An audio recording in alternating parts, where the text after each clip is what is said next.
Hello, friends.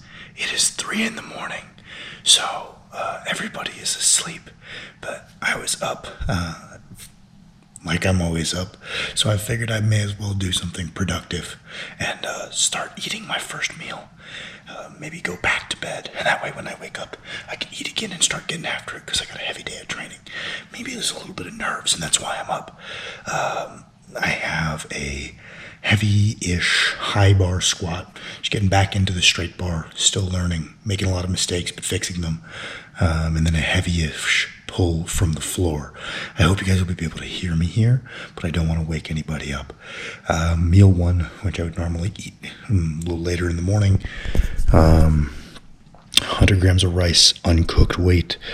I want to say 225 grams of lean beef.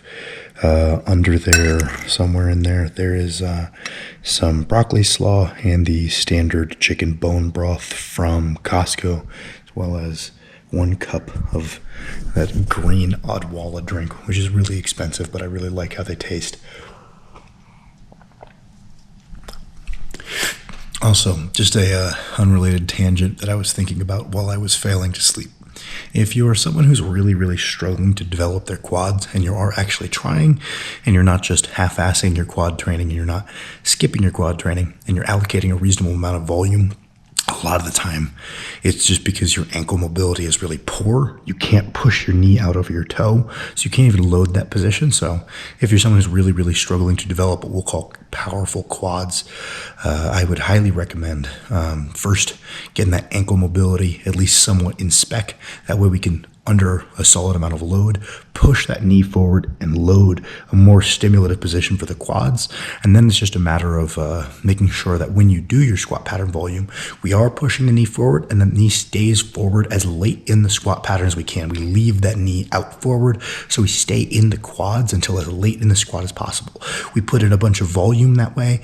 If your knees can handle it, I recommend taking off your sleeves for like supplemental extra squat pattern work. Again, focusing on drilling these mechanics and also not bouncing out of the hole so hard that we're not having good control of the weight, because I think controlling the bottom of that knees over toes position for reps and sets and not speeding through the bottom, because we're speeding through the bottom because we lack strength there. It also is going to delay our ability to develop strength there, would be kind of some of the most common errors I see with people who do not have the strongest quads around. All right. I forgot to film meal number 2, but I went back to bed, got an extra hour or 2 of sleep, ate a second meal. Basically the same thing as the first, just swapped the green Odwalla drink for a banana. Took Ode out for a walk, and now we're getting ready to head out to the gym. We're going to see how this goes. Trying a little earlier than usual, but feeling good, feeling spry.